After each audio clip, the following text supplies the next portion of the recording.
Hey, I'm going to show y'all how to make a copy of a document.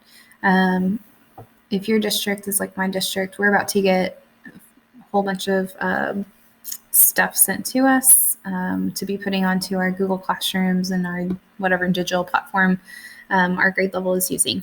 And it's really important that we make sure we know how to make a copy of those things so that I'm not working at it at the same time as another teacher, or the document might not be sent to us in a way we can edit it.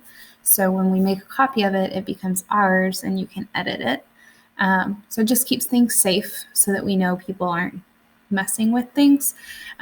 So for this, I'm in my personal account right now, and I shared something with myself from my school account.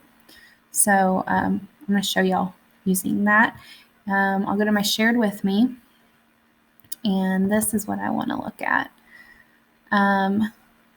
So I can open it up to make a copy of it. So it loads.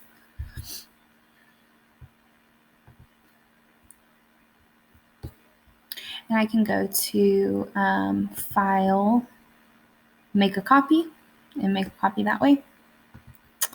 Or I can come up here, and at the very end, you see how it says Edit. If I change this to the word copy, it's going to force me to make a copy.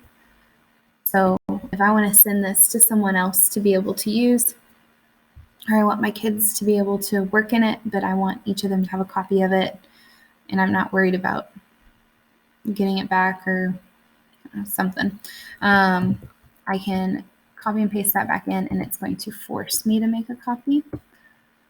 So make a copy, and I'm going to get a brand new copy of it that I can edit in. So let's say I just made that copy, and now I want like all this part to go away. It's going to be gone, but when I click back over to here, it's not gone. So it keeps it safe. I can also, to make a copy of it, I can right click and come to make a copy. That's another way I can do it. So there are three different ways. You can right click, make a copy. You can actually open it up and go to File, Make a Copy, or you can change it up here in the actual Omni box where it says Edit at the end. Erase where it says Edit and change it to Copy, and then paste that in, and it'll force you to make a new copy of it. So just keep those things in mind when you're sharing documents as we're doing some digital stuff. That way, it's more user-friendly, and I can make changes and make it my own, but we can still be consistent in what we're giving. If y'all have any questions or ideas, suggestions, let me know.